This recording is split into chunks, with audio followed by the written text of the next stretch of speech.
இன்றே டவுன்லோட் செய்து உங்கள் ஃபேவரட் ஷோக்களை என்ஜாய் பண்ணுங்க. சரிம்மா, எனக்கும் ஆஃபீஸ்க்கு டைம் ஆயிடுச்சு, நான் கிளம்புறேன்.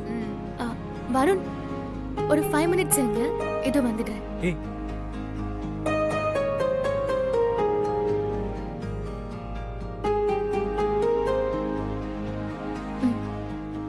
என்ன இது?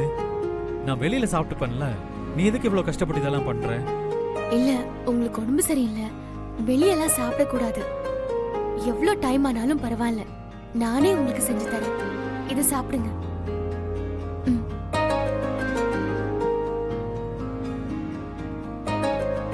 பாத்தியா அண்ணாமல, வைஃப்னா இப்படிதான் இருக்கணும். வருண் உண்மையாவே ரொம்ப கொடுத்து வச்சவன். பாத்து போயிட்டு வாப்பா. வாங்கக்கா.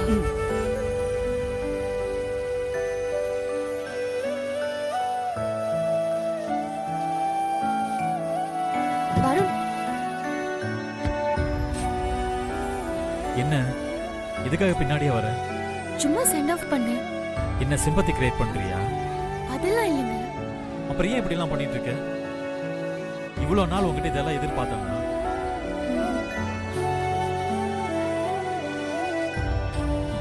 இங்க பாரு, நீ நல்லவதான், என் மேல பாசம் வச்சிருக்கிறவதான், நான் இல்லைன்னு சொல்லல.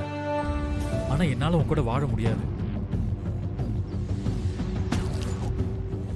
நாம தான் பிரிய போறோம்னு முடிவாயிடுச்சுல, நீயும் சம்மதிச்சிட்டேல, அப்புறம் ஏன் இதெல்லாம்? நீ இங்க இருக்கிற வரைக்கும் ஜாலியா இருந்துட்டு போக வேண்டியதானே? அது இல்லைங்க. இங்க பாரு, நீ என்ன இப்படி எல்லாம் கவனிச்சுக்கணும்னு எந்த அவசியமும் இல்லை.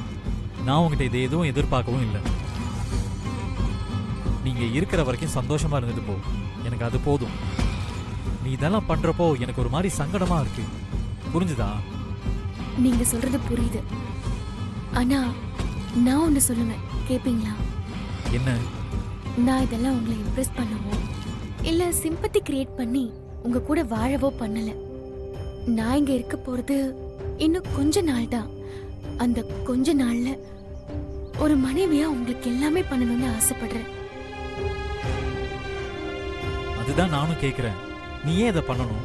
நம்ம ஹஸ்பண்ட் அண்ட் ஒய்ஃபா வாழல, எனக்கு அதுல கொஞ்சம் கூட விருப்பமும் இல்லை. அப்புறம் ஏன் நீ மனைவியா இதெல்லாம் பண்ணணும்னு ஆசைப்படுற? உங்க மனசுல வேணா நான் மனைவியா இல்லாம இருக்கலாம் வரும், ஆனா இந்த ஜென்மத்துல நீங்க தான் என்னோட ஹஸ்பண்ட். நான் உங்க கூட வாழ போற இந்த கொஞ்ச நாள்ல என் ஹஸ்பண்டுக்கு நான் இதெல்லாம் பண்ணணும்னு ஆசைப்படுறேன். இதுலதான் என் சந்தோஷமே இருக்கு. தயவு செஞ்சு என்னை தடுக்காதீங்க. நிச்சயமா உங்களை ஜெயிக்கணும்னு நான் இதை பண்ணல, ஏன் மன திருப்திக்காக தான் நான் இதை பண்றேன். நீங்க கேட்டதை நான் கொடுத்தேன்ல, அதே மாதிரி எனக்காக இந்த ஒரு விஷயத்தை எனக்கு விட்டு கொடுங்க ப்ளீஸ்.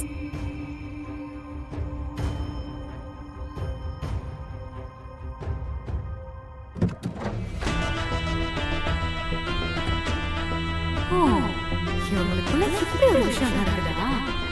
என்னடா, 2 பேரும் சந்தோஷமா இருக்காங்கன்னு பார்த்தா 2 பேரும் பிரியலாங்கிற அக்ரிமெண்ட்ல வாழ்ந்துட்டு இருக்காங்களா? சூப்பர். இத சும்மா விடக்கூடாது, இதை நமக்கு சாதகமா யூஸ் பண்ணிக்கணும்.